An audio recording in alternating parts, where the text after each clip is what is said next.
Doctor Ashok सेठ,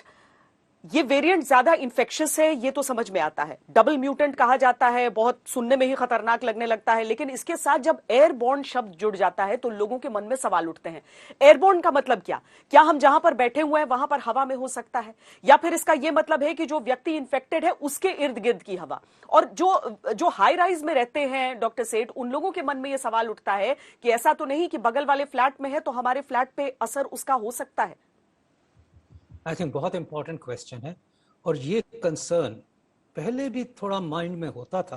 क्योंकि कुछ इंडिकेशंस थे, बट क्लियरली एम्फेसिस यही था कि ड्रॉपलेट इन्फेक्शन है, जिसका मतलब कि जब हम खांसते हैं तो ड्रॉपलेट्स फॉर्म होती हैं और वो थोड़े बड़े होते हैं, इसलिए वो ड्रॉप्स ज़्यादा दूर तक नहीं जाती हैं और आसपास ही पहुंचती हैं और वो धीरे धीरे ज़मीन पे गिर जाती हैं या किसी सरफेस पे गिर जाती हैं, क्योंकि वो हवा में नहीं जा सकती, ड्रॉपलेट्स होती हैं। इसीलिए शुरुआत में और अब तक ये एम्फेसिस रहा है कि 6 गज की दूरी, और 6 गज का ये मतलब था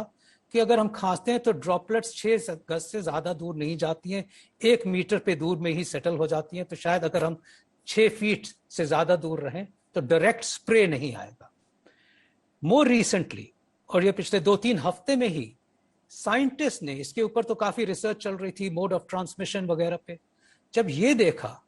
कि अगर होटल की किसी सेकंड रूम में भी कोई था और उसमें दूसरे में इफेक्ट हो गया, या जब देखा कि वो जो क्रूज शिप्स थे जिसमें कि किस तरह इन्फेक्शन पास ऑन हुआ, और कई ऐसे एक्सपेरिमेंट्स हुए और डायरेक्ट एविडेंस देखा गया, तो फिर ये सस्पेशन आई कि हाँ, ये एयरबॉर्न भी हो सकता है। और एयरबॉर्न का ये मतलब नहीं है कि आप बाहर जा रहे हैं और आपके घर के बाहर भी घूम रहा हो, नहीं। एयरबॉर्न का मतलब है कि ड्रॉप्स बहुत फाइन होती हैं, ये वायरस एयर में परसिस्ट कर सकता है कुछ देर तक। और स्पेशली ये मतलब ये है कि अगर आप क्लोज्ड डोर रूम्स में हो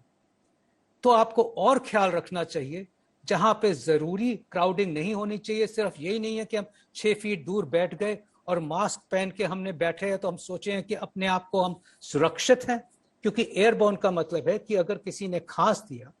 और वो वायरस अगर सस्पेंडेड है तो एयर में कुछ देर तक, कुछ घंटों तक सस्पेंडेड रह सकता है। तो अगर आप क्लोज एटमॉस्फेयर में, जिसमें वेंटिलेशन नहीं है, जिसमें एग्जॉस्ट नहीं है, जिसमें ट्रू एंड ट्रू वेंटिलेशन नहीं है, या भीड़ है,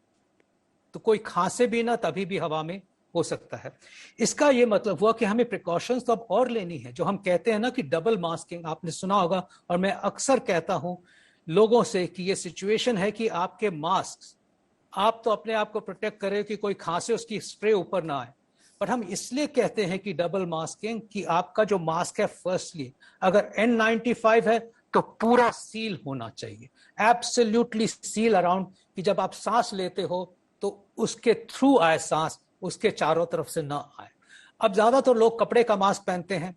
और कपड़े का मास्क तो हमें 40 to 50% ही सेफ्टी प्रोवाइड करता है। जब ड्रॉपलेट की बात आ जाती है और जब एयरबॉर्न की बात आ जाती है तो हम कहते हैं कि और सुरक्षित रहिए। जो आपने देखा होगा कि लोग 3 प्लाई मास्क पहनते हैं, और 3 प्लाई मास्क में अक्सर साइड से जगह होती है कि हवा अंदर जा सकती है, और ये सिर्फ नाक पे लटकाए रखते हैं, कई बार मुंह पे लटकाए रखते हैं, कई बार यहाँ लटकाए रहते हैं। इनफैक्ट खाते वक्त तो उतार ही देते हैं, और कई बार बोलने की वक्त उतारते हैं। इनफैक्ट क्लियरली अगर किसी ने ऐसा कर रहा है तो मैं यही कहूंगा, नहीं कि बैड बिहेवियर, ये कहूंगा आपकी सिविक रिस्पॉन्सिबिलिटी है, आप इलीगल काम कर रहे हो अगर मास्क को ठीक नहीं पहन रहे हो, क्योंकि आप अपने को तो हार्म कर ही रहे हो, बट आपको कोई आपको राइट नहीं है आप किसी और को हार्म करो, आप किसी और की मौत का आप रीजन बनो, और हो सकता है वो कहीं आपकी फैमिली ना, आपके पेरेंट्स ना हो। सो मैं डबल मास्किंग को अगेन एम्फसाइज करता हूं, इसी वजह से, एयरबॉर्न रूट की वजह से, कि ये मास्क को आप 3 प्लाई सर्जिकल मास्क को आप पहन लें, इसको दोनों तरफ से टाई कर लें कि ये ज्यादा फिट हो जाता है। और अगर ये ज्यादा फिट हो गया तो बहुत अच्छा है कि आपकी पूरी ये सील हो गई, जो नॉर्मली ये 3 प्लाई मास्क में खुली रहती है, ये सील हो गई। और इसके ऊपर आप इसको चिपका के अगर क्लॉथ मास्क पहन लेते हो तो ये डबल प्रोटेक्शन हो गई, जिससे कि आप प्रैक्टिकली अपने भी 96% सुरक्षित हो गए और दूसरों को भी 96% से ज्यादा सुरक्षित कर दिया। पर ये बहुत इंपॉर्टेंट इसलिए हो गया है कि अब हम वेरिएंट को देख रहे हैं जो बहुत ज्यादा इन्फेक्टिव है, फर्स्टली, और दूसरी एयरबॉर्न मेथडोलॉजी ऑफ ट्रांसमिशन एक रियलिटी आ गई है हमारे माइंड में। इसीलिए हम कहते हैं कि अब क्लोज स्पेसेस में ना जाओ, जब अगर कहीं ट्रैवल जरूरी है, आपका ट्रैवल करना आपकी काम की वजह से या आपकी जिंदगी की वजह से, तो आप अगर ट्रैवल कर रहे हो तो क्लोज स्पेसेस में ऐसी मास्क पहनो, काम की जगह पे डबल मास्क पहनो, और क्लियरली उसी जगह पे जाओ जहां पे कि ओपन वेंटिलेशन सिस्टम हो, जिसमें कि हवा एक तरफ से दूसरी तरफ चलती है, और ऐसी जगह पे ज्यादा न रहो।